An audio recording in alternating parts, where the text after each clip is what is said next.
자, 우리 모두 함께 말씀을 나누기 전에 우리 인사하겠습니다.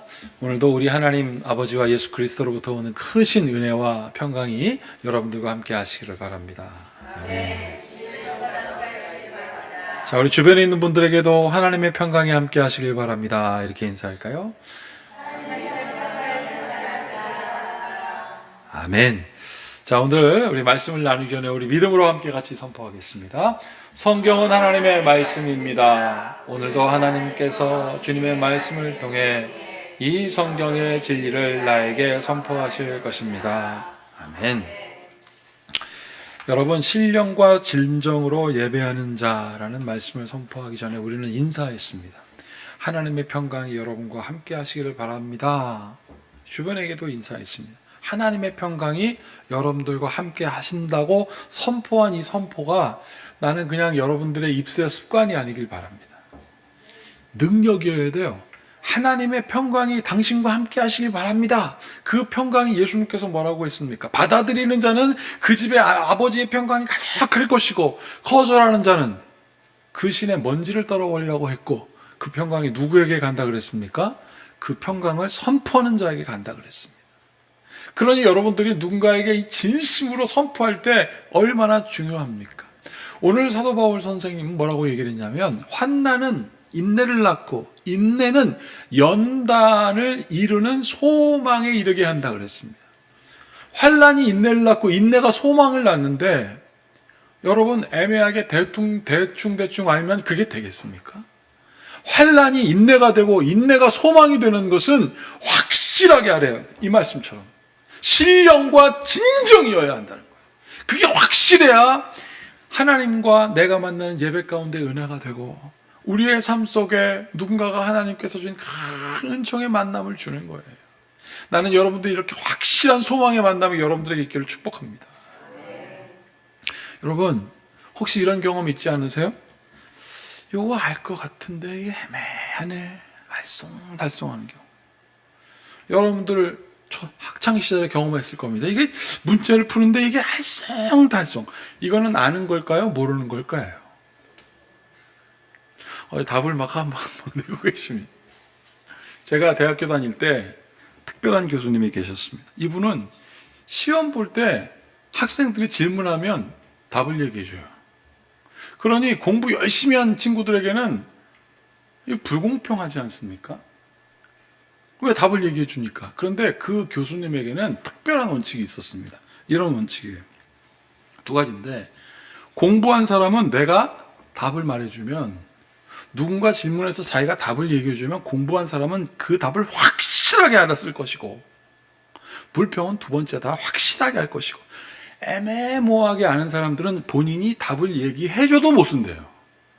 그러니까 자기가 답을 얘기해 주는 것에 대해서 염려하지 말아라. 그러면서 연이어 뭐라고 말씀하시냐면, 시험 보는 것도 수업 시간의 연장선이다. 왜냐하면 시험을 보면서 자기가 모르는 것과 아는 것을 어떻게 해요? 확실하게 알게 되기 때문이다.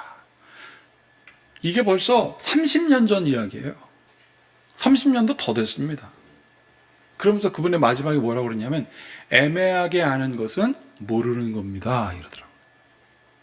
사랑하는 여러분, 이거 30년 전의 낭만이지 지금 교수님들이 수업 시간에 질문해서 다 가르쳐주면 큰일 납니다. 요즘은 막 교수 평가 나빠지고. 제가 오늘 여러분들에게 이 말씀을 나누는 이유가 있어요. 저는 그 교수님에게 동의하는 바가 있습니다. 뭘 동의를 하냐면, 애매하게 아는 것은 모르는 것이라는 거예요. 오늘 그것을 예수님께서 고스란히 성경을 통하여 말씀해주고 계십니다. 오늘 성경을 보면 예수님께서 길 가시다가 우물 곁에 앉았다 그랬는데, 길 가다가 그냥 우물 곁에 앉은 게 아니라 사실은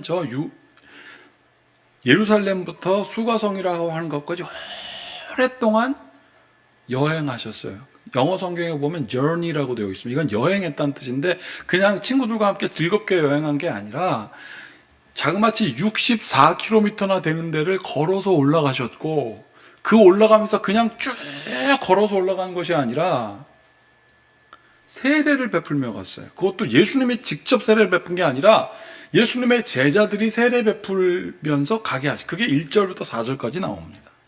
그렇게 너무 힘들게 예수님께서 지금 사마리아 땅 수가성에 도착했는데, 여러분 사실 오늘 성경도 읽었지만 사마리아 사람과 유대인인 예수님과, 그러니까 유대인들하고는 상극이었어요. 그래서 유대인들은 사마리아 땅을 지나 갈릴리로 가려면 이렇게 돌아갔습니다. 이렇게 돌아갔는데 예수님이 이번에는 이례적으로 그냥 직진으로 통과해서 사마리아 수가성에 갔어요. 그리고 여인을 만난 겁니다. 여러분, 이게 우연일까요? 아니면 운명적인 걸까요? 이거는요, 우연이 아닙니다. 그냥 돌아가서 만났으면 되는데 왜 예수님이 그 사마리아 사람들이 싫어함에도 불구하고 그거를 가로질러서 64km를 쭉 걸어가가지고 중간에 세례까지 하면서 거기에 우물에 만났을까? 그 우물에 만났을 때, 그 어려운 여정을 만났을 때 예수님이 힘들어서 그 우물 곁에 그대로 앉았다라는 것은 힘들어서 그 힘듦을 그대로 안고 털썩 앉으신 거예요. 제자들은 먹을 것 사러 마을에 갔습니다. 그러면 그 장면은 어떨까요? 제가 찾아보니까 너무 잘 묘사해 놓은 그림이 있더라고요. 딱 이 장면. 저 주변에 보십시오. 아무도 없습니다. 딱 저 여자와 예수님만 있어요. 딱 독대하고 있습니다. 낮 12시에. 적막해요. 예수님이 앉아서 쉬고 있는데 여인이 왔어요. 근데 여인이 딱 보니까 상종하지 말아야 될 사람이 있을 때 말 시키겠습니까, 여러분? 말 안 시키죠. 그 장면을 성경은 이렇게 묘사하고 있습니다. 사마리아에 있는 수가라는 동네에 이르니 야곱이 그 아들 요셉에게 준 땅이 가깝고 거기 또 야곱의 우물이 있더라. 예수께서 길 가시다가 오랫동안 여행하시다가 피곤하여 우물 곁에 그대로 앉으니 때가 6시, 지금으로 하면 낮 12시입니다. 쯤 되었더라. 사마리아 여자 한 사람이 물을 기르러 왔으며 예수께서 물을 좀 달라 하시니 이는 제자들이 먹을 것을 사러 그 동네에 들어갔음이라 그랬습니다. 적막하게 아무도 없는데 여인이 딱 왔을 때 그 적막을 깨면서 예수님께서 말씀하셨어요. 뭐라고요? 물 좀 줘라. 7절 끝에 물을 좀 달라 하시니. 여러분, 제 느낌에는 그 순간 여인의 숨소리까지 느꼈을 것 같아요. 왜냐하면 여인은 예수님 유대인과 만나지 말고 또 더더군다나 여인이고 저 새벽에 우물에 있는 물을 길러야 차가운 물을 걷는데 지금은 뜨거운 한낮 12시에 아무도 없을 줄 알고 왔는데 거기 유대인이 앉아있고 말 안 하고 싶은데 예수님께서 물을 달라고 하는 그 순간에 그 여인이 뭐라고 했는지 아십니까? 이렇게 합니다.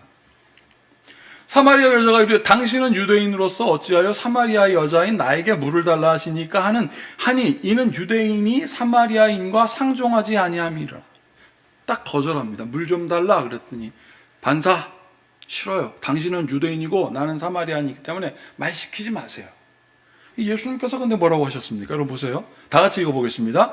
예수께서 대답하여 이르시되 내가 만일 하나님의 선물과 또 내게 물 좀 달라 하는 이가 누구인 줄 알았더라면 내가 그에게 구하였을 것이요 그가 생수를 내게 주었으리라.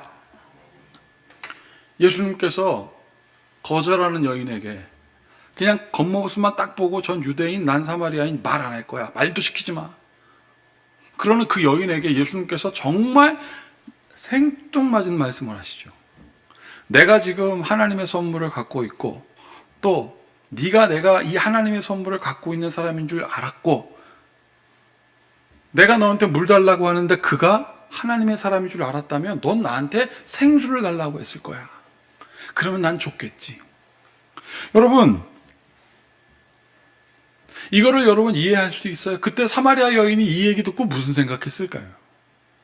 제가 여러분들에게 이렇게 질문해 보겠습니다. 누구를 안다는 것은 무슨 뜻일까? 여러분들 여기 계신 분들 누구 안다는 게 무슨 뜻일까요? 제가 어제도 아내한테 물어봤습니다. 여러분 당신은 날 알아? 그랬더니 탁 보자마자 당신은 키가 크고 안기호 목사님 아들이고 옛날에 모래내서 살았고 그래서 내가 그랬어요. 뭐 그러면 날 알아? 내가 이랬어요. 그분은 상담가예요, 제 아내는. 제가 그 질문니까 순간 당황하더라고요. 왜 그런 질문을 해? 이러더라고요. 자기 상담가인데. 여러분, 성격을 알고 생김새를 알고 출신 지역을 하면 그 사람 아는 겁니까? 그 사람 아는 거냐고? 아니에요. 사마리아 여인이 예수님, 당신은 유대인이라고 말하면 그거 아는 겁니까? 아는 거 아니에요. 여러분들 한번 돌이켜보세요. 여기 계신 분들 중에 여러분들 아버지와 어머니를 아세요? 제대로? 자녀들을 압니까? 제대로? 여러분들 친구들을 제대로 아는지 한번 생각해보세요, 지금. 나는 남편을 알고 나는 아내를 아는지 한번 생각해보시라고요. 혹시 저 사마리아 여인처럼 겉모습만 딱 보고 눈에 보이는 것만 딱 보고 내가 아는 대로 판단해서 거절하기도 하고 받아들이기도 하고 그렇게 애매하게 알진 않았는지 생각해 보셔야 돼요. 여러분, 이렇게 어떻게 알고 있는지, 사마리아 여인이 예수님을 제대로 알지 못하니까 예수님께서 어떻게 하셨습니까? 이렇게 하셨습니다.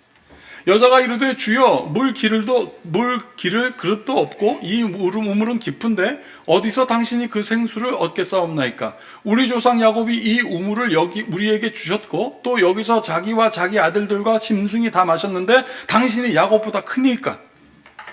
예수님께서 내가 너한테 생수 준다 하니까 이 사람이 뭐라고 그래요? 싫어요. 여기 지금 물 기를 그릇도 없는데 저 깊은 우물에서 어떻게 난 당신에게 줄 수가 없어요. 두 번째, 이거는 2000년, 3000년 전에 야곱이 판 우물인데 당신이 야곱보다 커요? 그래서 난 안 줄 거예요. 겉모습만 딱 보고 판단해서 안 하겠다는 뜻입니다. 예수님께서 뭐라고 하십니까? 예수께서 대답하여 이르시되 이 우물을 마시는 자마다 다시 목마르거니와 내가 주는 물을 마시는 자는 영원히 목마르지 아니하리니 내가 주는 물은 그 속에서 영생하도록 솟아나는 샘물이 되리라. 그랬더니 사마리아 여인이 아휴 이렇게 하면서 15절 다 같이 읽어보겠습니다. 여자가 이르되 주여 그런 물을 내게 주사 목마르지도 않고 또 여기서 물 기르러 오지도 않게 하소서. 이건 무슨 뜻이냐면 이거예요. 됐고 당신 정말 그런 물이 있으면 그냥 빨리 나한테 물 주고 가세요. 이거는 당신에 대해서 알 필요도 없고 관심도 없다는 뜻입니다. 여러분, 제대로 알지 못하니까, 알려고 하지도 않으니까. 여러분, 지난 주일날 말씀 기억하세요? 바리새인 니고데모가 예수님께 오니까 예수님께서 그러죠. 너 거듭나야 영생할 수 있어. 그랬더니 이 사람 제대로 모르니까 뭐라 그래요? 그 80대 노인이 내가 이 나이에 어머니 모태에 다시 들어갔다 나옵니까? 그랬더니 예수님께서 그래 너는 제대로 알지 못하는 거야. 그래서 이렇게 말씀하셨습니다. 진실로 진실로 내게 이르노니 우리는 아는 것을 말하고 본 것을 증언하노라.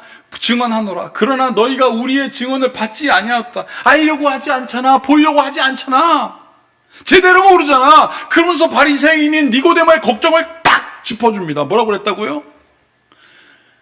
심판받을까 봐 착하게 살아왔잖아 너는. 그런데 하나님은 심판하려고 온 것이 아니라 구원하기 위하여 여기에 오셨다. 바리새인인 니고데모의 삶이 바뀌는 거예요. 예수님이 십자가에 달려 돌아가신 걸 보았고 그 모습을, 그 예수님의 시신을 닦아 장사시켰고 그 예수님이 부활하다 그 삶이 어떻게 됐냐면 심판받을까 봐 착하게 산 것이 아니라 구원받은 백성으로서, 자격이 있잖아요. 구원받은 백성으로서 착하게 살다 순교의 면류관을 짓게 된 것입니다. 제대로 한 거예요. 여러분, 오늘 사마리아 여인에게 예수님께서 말씀하십니다. 예수께서 대답하여 이르시되 됐어요. 물 빨리 주고 가세요라고 하는 그 사람에게 예수님 말씀하십니다.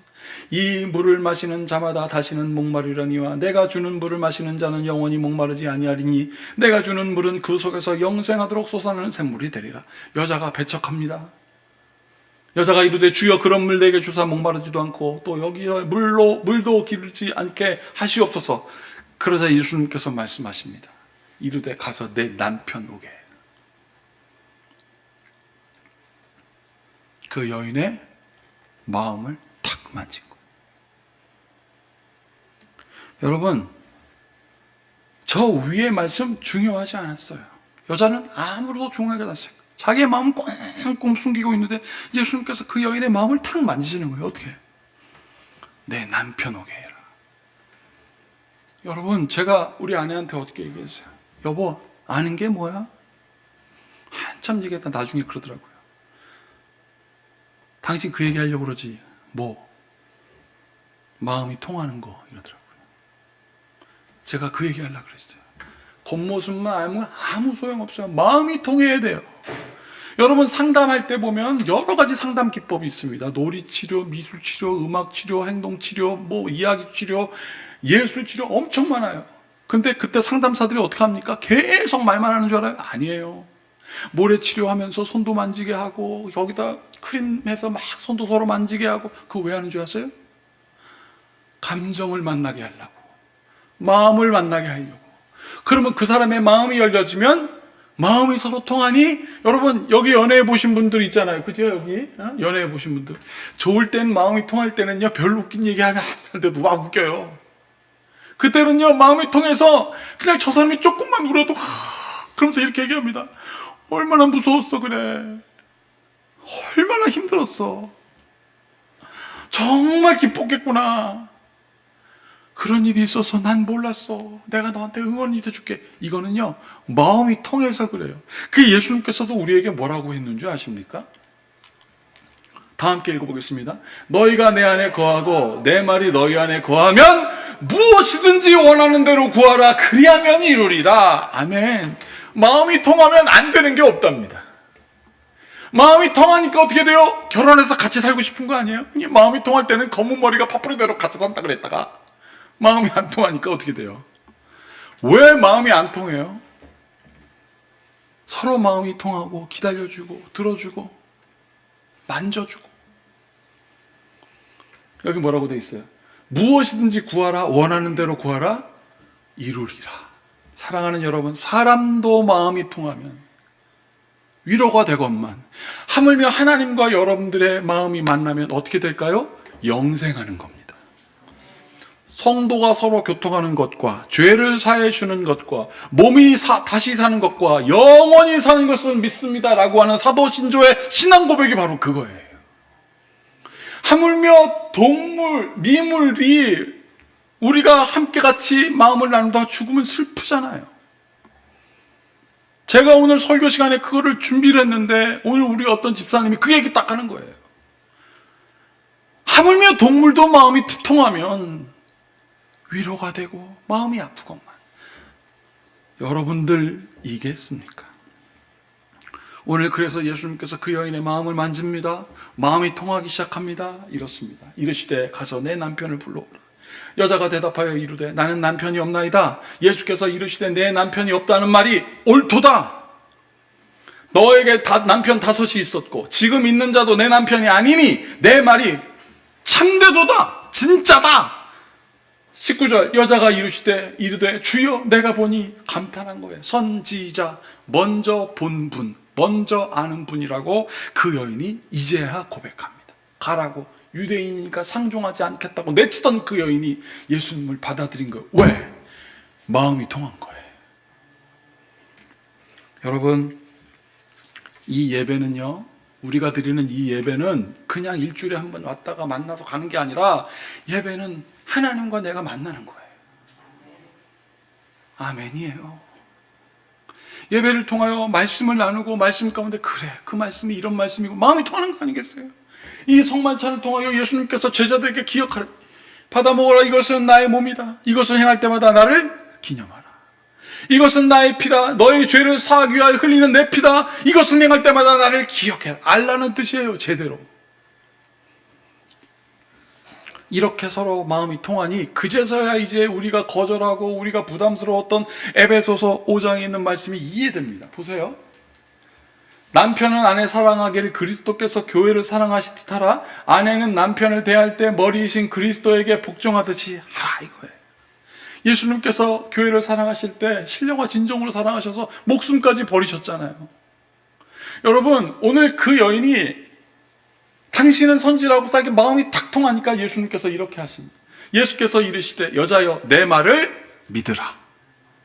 이 산에서도 말고 예루살렘에서도 말고 너희가 아버지께 예배할 때가 이르리라. 그 예배할 때, 하나님을 정통으로 만날 때 아버지께서 참되게 예배하는 자들은 영과 진리로 예배할 때가 오나니 곧 이때라. 아버지께서는 자기에게 이렇게 예배하는 자들을 찾으시니라 라고 하면서 24절 다 같이 읽겠습니다. 하나님은 영이시니 예배하는 자가 영과 진리로 예배할지니라. 아멘.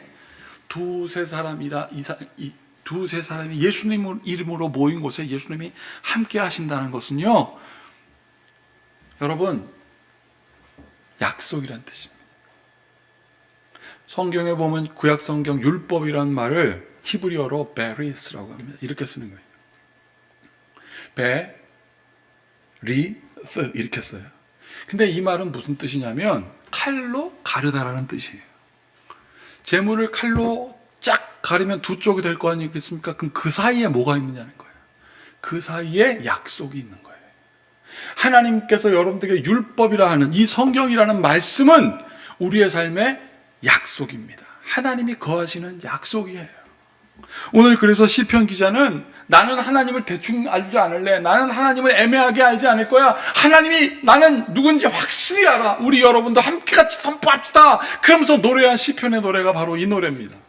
다 같이 읽어보겠습니다. 오라 우리가 굽혀 경배하며 우리를 지으신 여호와 앞에 무릎을 꿇자. 그는 우리의 하나님이시요 우리는 그가 기르시는 백성이며 그의 손이 돌보시는 양이기 때문이다. 우리가 하나님 경배하는 이유가 그거라는 거예요. 나는 하나님의 백성이고 우리는 그가 돌보시는 양. 이건 무슨 뜻이냐면 돌보신다라는 것은 careful이라고 되어 있어요. 그냥 잘 돌보는, 듣기도 하고 말하기도 하고 싸매주기도 하고 끌어가지도 하는 우리의 아버지가 나의 하나님입니다 라고 확실히 신령과 진정으로 고백하는 거예요.